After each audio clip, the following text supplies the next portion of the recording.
Hello everyone, I'm coming at you guys today with a naked face. But I'm here to give you guys a review of the Real Housewives of Atlanta. As far as basketball trolls, you already know it was a hot ass mess. Really about what it's always been about this entire season, which is Jackie and her craziness. The only difference was on this reunion part 2. Doug came out. I guess he gave her injection and he was rubbing her back. I guess he was trying to massage that medication so it can hit her bloodstream like that. But he came out there with a full blown camel toe. He had on some skinny leg jeans. I don't know if they were Jordache, Levi's. I don't know if he got them from Forever 21 or Charlotte Russe. I don't know. But he had some cowboy boots on and he just looked a whole hot mess. So that's just basically it. Now, as far as the Real Housewives of Atlanta, basically, let's go ahead and address Kim for a second. Phaedra went to Kim's house to basically apologize regarding Apollo's behavior. Now, the previous episode, Apollo and Peter got into this big argument at Kim's baby shower / wedding reception / job fair. So, during the commentary at this point, Kim is saying that note to herself, next time do not invite any ex-cons and assholes to any events. Well, since she's making notes to herself, she needs to go ahead and take that Dollar Tree wig and just find somebody that excelled in all of their English classes and speech classes. She need to find this person to write a speech for her daughter, because I cannot take another freestyle speech from Miss Brielle. The end. Sheree and Phaedra went to this empty lot to meet with the contractor.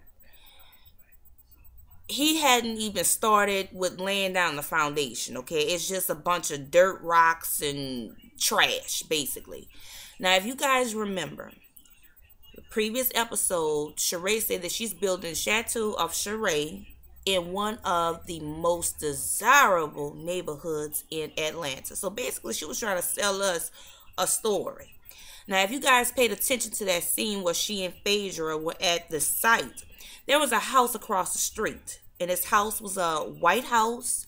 It was a long, wide house. You know, like them old school houses that look like a mobile home or something like that. Well, it looked something like that. It looked real old. It looked like something that was built in the 1940s to the late 1950s. That's just what it looked like to me. Now, I don't know why Sheree is going around this season stunting hard. I guess she probably been listening to a little bit too much of Cash Money music. I don't know what the problem is, but she needs to put it down. Now, I've stated before that I believe that the house that she's trying to build is going to be funded by a government agency, perhaps United Way, Salvation Army, HUD, Section 8, or maybe the Habitat for Humanity or whatever. So, I came across this little site a few minutes before recording this video, and I will post a link down below so you guys can go ahead and take a look at that. And it was said that Sheree's house was never built. She just said that shit during this season. So we don't know where Sheree is living right now. So I would like to know why Sheree is lying the way she is. That's all I want to know. Why is she lying? That's all. Let's see. Cynthia and her sister Mel went to Peter's corner store. And Peter was, putting up some lighting fixtures and stuff like that in his corner store. And Mel really wanted to talk to Peter. Peter had been ignoring her phone calls and stuff like that. And he's telling her that he didn't know that was her call and she was calling for a private number. And then Cynthia opened up her mouth, not realizing that she's going to get her ass whooped when she get home for saying this. But she was like, no, you knew it was her calling you. You just didn't want to talk to her. But anyways, Peter basically told Cynthia that she had to get her ass out the room so he could talk to her sister. Mel basically just put it out there why she did what she did as far as this whole wedding thing. When she and her mother tried to hide the marriage license. And from that point, it just got real loud and really irate in the room. So Cynthia come walking in like a stiff doll, and she's just like, okay, it's getting a little bit too loud up in here and all this type of stuff. And Peter left, and she just basically sat next to her sister. And I'm just saying to myself, like, you know what kind of guy you're dealing with. You know, you're married to him. You know that he's financially abusive, verbally abusive, and I believe he's whooping your ass. Okay, so you know what type of abuse your sister went through in that room. What you should have done was pull out your legal pad and a number 2 pencil and just wrote out a plan of how you guys are going to run away from the hands and the mouth of Peter Thomas. That's all she had to do. Now, it was brought to my attention by someone on Twitter. They told me to go to Google Maps and take a look at Bar 1. And I did that. And, I mean, Bar 1 is located in an area, I don't know how old, this map is, but I looked at the street view. And it's in an industrial neighborhood. Across the street, there's this empty lot, similar to where Sheree's supposed to be putting her place at. And then next to that is like a used appliance parts store or something like that. I'm not really sure. And then where Peter place is, it used to be like I think a Mexican restaurant or something like that, or old school restaurant or something like that. I'm not really sure, but it's right there. It's not in a desirable neighborhood. It's not in a neighborhood where there's hotels or shopping or other eatery places. It's nowhere near that. So like I said, I'm calling it a corner store because that's just what it looked like to me on the outside. It looks just like a corner store. Now inside, it may look like an upscale corner store, but I grant you this, he's taking WIC, EBT cards, cash, checks, whatever. Now later on in this episode, Nene went to Cynthia's house to pop bottles to talk about Greg. She had sex with Greg, which was so nasty to me because I damn near threw up in my mouth when Nene said Greg lays it down. But anyways, Peter was on the phone with one of his investors, and the investor, I guess, gave him a bad check for $40,000, or he wrote a check for $40,000 and it bounced. However, which way it went, at the end of the day, those banks don't like no bounce checks. So, Peter, you need to get your shit together. Chase, Capital One, Bank of America, Wells Fargo, none of those places are going to give you a checking account nor a savings account. What you will end up having to do is getting yourself a rush card, maybe an Ace check casher card, or you may have to go to Walmart where they charge $3 to cash a check. That's probably where you're going to have to go, because those banks are going to report your ass to Telecheck and you will never open up another checking account again.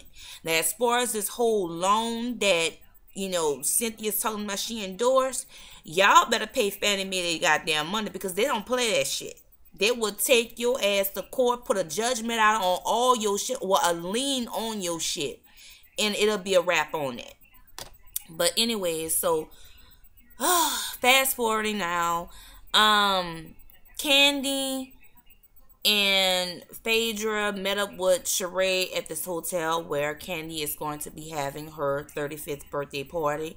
Long story short, Phaedra knew that Candy's mother and the rest of her family and music business people that she's dealt with in the past and still cool with were going to be at her 35th birthday party. Now, fast forwarding to this party, Phaedra gives Candy a package. Well, a gift. And at this point, when the gift arrives, Candy's mother is sitting right next to her. Out comes a stripper with a very long penis. He took Candy's drink and stirred it up with his penis and gave it back to Candy for her to drink, and Candy was like, no, she wasn't having it.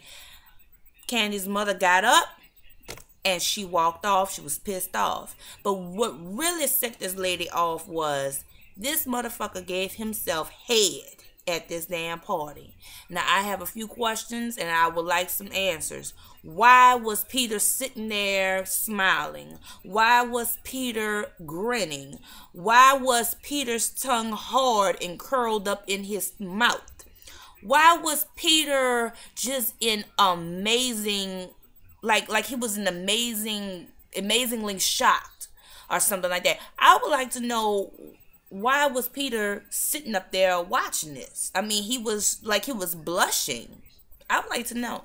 That's all I would like to know. Speaking of this party, Lawrence came through with this blonde mohawk, and he just looked like a rock star rooster. I don't care what nobody say, he just looked a hot mess to me. Nene, of course, she came through. She shut it down, in my opinion. She had on the all blue. She looked real nice. Phaedra, Sheree, and Lawrence, they were all huddled up in their little group, just talking shit, amongst themselves, being haters and stuff like that. But what blew me away with this episode was the stripper that gave himself head. Now, I did post some links down below in case you guys are curious to know or wonder how he did that, because I was curious to know, but I wish I hadn't clicked on the link, because now I'm just to the point where I just hope that this somehow be erased from my long-term memory. But I did post some links down below in case you guys, have the stomach to view it if you hadn't done so already. But I guess that is it for this review. I apologize if it was all over the place. But until the next review, guys, bye.